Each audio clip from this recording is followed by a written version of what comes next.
before I get into this video, guys, I want to apologise if I sound a bit bunged up, a bit sniffly. I'm currently coming down with a bit of hay fever. Always a bit dodgy this time of year, so yeah, apologies for that in advance, but let's get straight into the video. Hey guys, welcome back to another video, and in this video, apologies for a bit of a break again. Like I said, it's a bit awkward to upload at this time of the season when there's not much going on. I was suggested by a few to do a National League South team of the season, but it's going to take a lot of time, and I'm being a bit busy because I'm actually going away up to Leeds tomorrow for cricket, England, Sri Lanka, so I may not have time to do that. So do get your suggestions in the comments below of what videos you want me to do. But in this video, I'm going to be going through the teams that have been relegated and promoted into the National League South. Going to be previewing them, going through their history, going through their previous season, having a look at them and the threat they could pose. So without further ado, let's go straight into it. We're going to start off with Weymouth, who won the Southern Premier League South on 86 points, ahead of second place Taunton by 1 point. They won on 86 points, and that was thanks massively to the goals of Brandon Goodship. He scored 39 goals. He was unbelievable for them.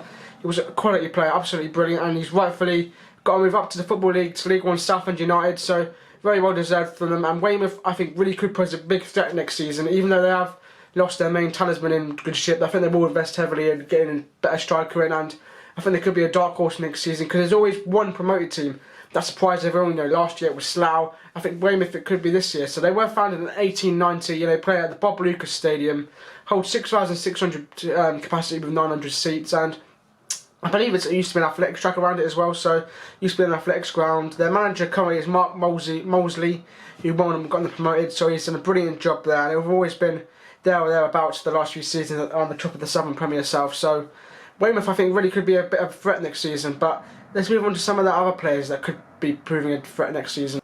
As well as Goodship at the front, they also have Stefan Zuber, the Rock at the back, who's got a lot of experience in the Football League for the likes of Bournemouth, the likes of York as well, and Plymouth Argyle as well. So he's very experienced and he's a very good defender as well. He's a bit of a coup as well when he signed for them.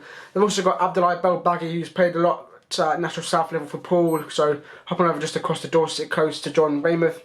And Josh McCoy is a very good player as well as Yemi Odubadi. So they've got a really strong squad, and like I said, I think they will pose a big threat next season and will upset a few and possibly push and try and get in the playoffs and upset a lot of teams. Finally, just to say, their nickname is the Terrors.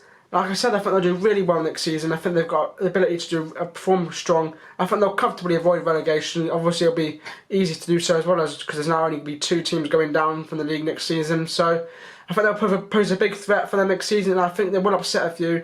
Good luck to them next season. Looking forward to playing you. And yeah, that's the lowdown on Weymouth. Now we're going to move on to the Super Playoff winners, Tunbridge Angels, who actually finished 4th in the Isthmian League last season, finished on 70 points, but they got via the Super Playoffs, a really weird playoff system. And I'm actually mates with a good Tunbridge Angels vlogger, which is Mark. He runs Tunbridge Fan TV, which I'll leave a link to in the description below. I recommend you check out his channel. There's a lot of good vlogs, a lot of Grand videos as well, and we're hoping to meet up with him next season, so yeah, be sure to check him out. After a dodgy start, Tunbridge were really inconsistent. They went on a bit of a winless run as well. They managed to pull it together at the turn of the year, and they managed to finish in 4th place, going into the playoffs. They beat Harringay in the semi-final before getting past Merstham in the playoff final, which meant they did have to overcome Met Police in the Super Playoff final, which they did after extra time after being behind. They got through and they managed to get promotion back up to the National League South. Tunbridge Angels is nicknamed, obviously, as you might have guessed, is nicknamed the Angels. They were founded in 1947 as just Tunbridge, and they currently play at Longmead Stadium at Tunbridge in Kent, which holds 3,000 people, approximately 760 seats. And the manager, who's managed to get in promotion, who I think is a really underrated manager as well, is Steve McKim. He's done a really good job there on the sort of calibre of the players he's managed to attract as well, and they've got a really underrated squad. And those sort of players include Joe Turner, former Hampton player, Sean Theobald, who's another great player, and they've recently signed Ryan Bray from Hampton as well, just last week I believe, which I think is a really good move for him. I think he'll do well there. He's young, he's got a lot of potential to improve. He always put in 100% as well. And like I said to him on Twitter, I wish him all the best. Good luck at Tunbridge, because I think he'll do well there. As for where I think Tunbridge will be around next season, I think they will struggle a little bit, obviously, because they're obviously a senior primary team, and they are going to be struggling a little bit, I think, because they've not got the biggest budget in the league, but obviously Hampton getting their budget cut, they're obviously they may have a bit bigger budget than us, so I think they will be around the relegation zone. Whether or not they can survive, only time will tell. It depends on how well they play, what sort of other players they can attract and get in, and what sort of start to the season they have. So only time will tell how good a season they will have, but I think they may just about be good enough to avoid relegation. that's going to be about the lowdown on Tonbridge. I hope they have well. Good luck to them and their fans and their players for next season. As I quite like them, a bit of an underrated club. I'd quite like to see them doing well. I was happy when they got promoted. I over met Police, who haven't really got that much of a fan base, so it was good to see Tonbridge come up, and I wish them all the best for next season. We're now going to move on to the Bostik League champions, and a very young club, only formed in 1999, making them 20 years old this year. It's Dorking Wanderers, playing at Meadowbank, nicknamed the Wanderers. The ground currently holds 2,000. It's a brand new ground, Meadowbank, only opened last season, I believe. And their manager and chairman is currently the same guy. It's Mark White, and they're a very ambitious club who will be looking to make a statement of intent out in this league this season, and hopefully continue to charge up the divisions. Dorking absolutely romped the title last season in the Bostik League, winning it by 22 points in first place over second place Carshot Athletic. They finished on 93 points, and they were dominant all season. They never looked like putting a foot wrong. They apparently have got a lot of money in them as well, so that could be the reason why their meteoric rise up the divisions. But it has to be said, it's been unbelievable, because they're in park football in West Sussex just at the start of 1999, and to get to the National League South and just 2 leagues away from Football League football, you have to say it is incredible, even if they have had money ploughed into them. So they are really ambitious. They could be the next Billericay, so to speak, and by which respect they could be really annoying. They've actually signed Jake Gallagher from Aldershot, which is an unbelievable signing, has to be said. Playing in National League football last season for Aldershot, even if they did go down, it's an unbelievable signing for Dorking, and like I said, they're going to be putting a lot of statement of intent out, and they're going to be wanting to get out of this division as soon as possible. Their top scorer last season was Jason Pryor, who they unbelievably somehow managed to buy from Havant and Waterloo. He was starting for them. He managed to persuade them off, probably I guess by I think a lot of money, to drop down 2 divisions back to the Bostik League, and he scored 21 goals in 45 games for them, and they helped to get him up to the title.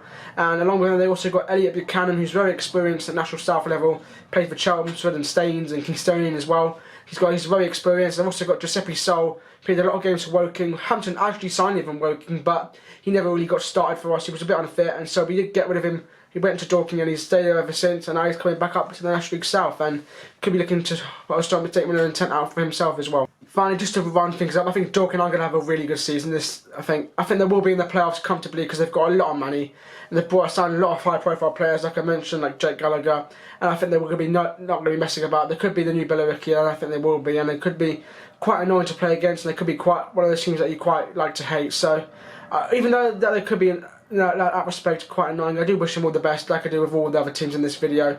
All the best to Dorking. Good luck next season. Good luck to playing you, and that's the lowdown on them. We're now going to move on to the 3 teams that have been relegated from the National League, and we're going to start off with Braintree Town, who, as a Hampton fan, have bad memories of them. They obviously beat us in the playoff final a few seasons ago, guttingly on penalties. It was heartbreak for us, and yeah, we never really recovered from it as well, because Ellen Dawson left a few days after to go to Woking. So, but they're coming back after 1 season, straight back down, and their nickname is the Iron. They founded in 1898, so 121 years ago. They currently play at Cressing Road in Essex, Braintree, and the ground currently holds 4,222 people with 553 seats. And the manager is currently Glenn Driver, who they have lost a few players, but they are looking like they could attract, because they were written off as well when they came down there the first time. They were written off, thinking they finished mid-table, might not do well, but to be fair and credit to them, they managed to prove everyone wrong, and they managed to get out of the playoffs, and what has to be said as a quite incredible season for them it was. They finished second from bottom in the National League last season. It was a very disappointing campaign for them, even though most would have fancied they would be down the bottom of that league anyway. They did somehow try and make a fight of it, but it's no avail. They did eventually finish 23rd, second from bottom. Only Mason managed to finish bottom of them, and they would have liked to do better, but at the same time, with the budget they had and the expectations that many would have had of them, it was to be expected by the fact they finished second from bottom. And as I said, they finished second from bottom. 38 points they finished on. We actually had points deducted. They actually finished 21st initially, but they actually had points deducted after the close season. 3 points were deducted, meaning they moved down a place. So disappointing season be for them. They would like to think they could strengthen and hopefully get up again and prove some more people wrong. But they are currently in a rebuilding phase. They've not got many players signed up, only 5 I believe. So they are looking to get new players in as quickly as possible, because a lot of players have left to go into pastures new and to go on new adventures, and hopefully to start a new career, new challenges, and go to more ambitious and bigger clubs, with the greatest respect to Braintree. So, but Braintree will be hoping they can at least be competitive this season. I think, even though I think they will struggle a little bit more this time around, I think they probably will be around the mid-table mark. But all the best to them. I know quite a few of their fans. They're good mates of them. They're a decent club, and they've got a decent sized club, similar size to Hampton, has to be said. But all the best to Braintree next season. I hope they do well as well. That's the lowdown of Braintree. I hope you enjoyed the little segment about them there. And let's move on to the next team. We're now going to move on to Havant and Waterlooville, who finished 22nd place in the National League on 40 points, 4 clear of Aldershot. But it wasn't to be for them. They came straight back down, and it was to be expected of them. Their first ever season at National League level after winning the National South the season before. Many would have predicted them to finish bottom, and for credit to them, they did really well. They were very competitive. They did show some signs of brilliance at times, but it just wasn't enough for them. It was just a step too far, and eventually they did end up getting relegated, and they are back in the National South. But I think this could be the season. I think they will go straight back up because they've got Paul Doswell, who's a quality manager. He left Sutton, and they actually part of company with Lee Bradbury as well, and as a result, they've got Paul Doswell in, who's a quality manager, and they've managed to attract a lot of former Sutton players who are too good for National South level by far. I'm going to put it out here now. I think they are going to win the league, and I think they're going to win it comfortably as well. So it's going to be quite annoying sight to see having buying a lot of Sutton's not rejects, but a lot of Sutton's ex-players. For example, they've got Ross Werner, Dean Beckwith, Anthony Straker, Rory Deacon. It's an incredible team, and it's going to be really difficult to play against and difficult to get points off. And it's looking like I said, they are going to win the league by quite a margin. They're nicknamed the Hawks. They were only formed in 1998 as a merger between Waterlooville and Havant. So they're only 21 years old, and they'll currently play at Wesley Park in Hampshire. And the ground holds 5,300 people with seaters of 710. Like I said, manager currently is Paul Doswell. So like I said, I think Havant are going to win this really comfortably, the league. Even though it's too early, probably too early to start making predictions, I think this is one that is easy to call. I think they will win it by quite a margin, and I think they are cut above anyone else in the league at the moment. They're pretty much all but done their business, signing a lot of Sutton's players, which means Sutton could struggle next season too. But Havant, I think, are one to watch. Number one to watch. They'll be the league winners this season. I think they'll win it by quite a margin, and good luck to them, and all the best for the season. And the final team we're going to be looking at in this video is Maidstone United, who finished bottom of the National League on 34 points. They're nicknamed the Stones. They were only founded in 1992, obviously, because they were a Phoenix club to the original Maidstone United, who were in the Football League, and they went bust due to financial difficulties. They're 27 years old as of 2019, currently play at the Gallagher Stadium in Kent, and the ground holds 4,200 people with 792 seats. And they're currently managed by Hakan Hayretten, who was manager of Braintree, who put them not a lot of trouble, but as well as that, they've got John Still, who's an incredibly experienced man with the Football League. He's a very good man. He's the head of football, John Still, and he's got a lot of managerial experience, the likes of Dagenham, Barnet, Luton, Barnet, Bristol Rovers, Peterborough. He's a very experienced man and very quality guy, and I think he could play a big part in them challenging for promotion this season. So even though they did finish bottom, I think they are going to be really strong this season and be very competitive. They've got a decent squad. They managed to keep some of the players that they got relegated with. Dan Wishart's a quality player, as is George Kirby, who's an absolute unit. He's very experienced in the Football League for Colchester and Leyton Orient as well, and played a few games for Aldershot last season. Clovis Camdro is another one, as well as Jake Embry and Justin Amaluzar, who played a few games for Hampton in his brief loan spell. And Blair Turkey could be probably their best player in my opinion. Could be one to watch, and I think he could be a big part of them looking to get promotion again this season. As well as that, they've got really strong support as well, and they're very well supported, well backed. Get over 1,000 easily each game, even more than that as well, in fact. So the fans will play a big part in them this season, and I think they will be very strong, and I think they will get in the playoffs this season. But whether or not they go any further than the playoffs remains to be seen. Depends on how well they start and what other players they can attract. So like I said, I think Mason will be very strong this season. I think they will get into the playoffs because they are getting a really good strong team together, and as well as John Steele, who provide a lot of experience with his Football League experience. He provide a lot of knowledge, and he could be a big part in them looking to get promotion. So I think Mason will be in the playoffs there or thereabouts. Whether or not they get any further remains to be seen. But yeah, that's the rundown on Maidstone. And that's going to be about it for this video. I hope you enjoyed this video. If you did, drop it a like and turn notifications on and subscribe. It. We really appreciate it if you do.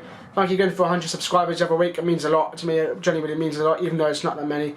Thank you very much for your support. It means a lot. But any other video ideas you have, leave them down in the comment section below. I'll be sure to try and get them done. Obviously, don't forget I'm going away tomorrow, so maybe a little gap. I may be a bit tired as well. So anyway, I hope you enjoyed this video. Don't forget to drop it a like. Subscribe if you're new around here. Don't forget to share the video with your mates and friends and family. Turn notifications on, and I'll see you for my next video very, very soon.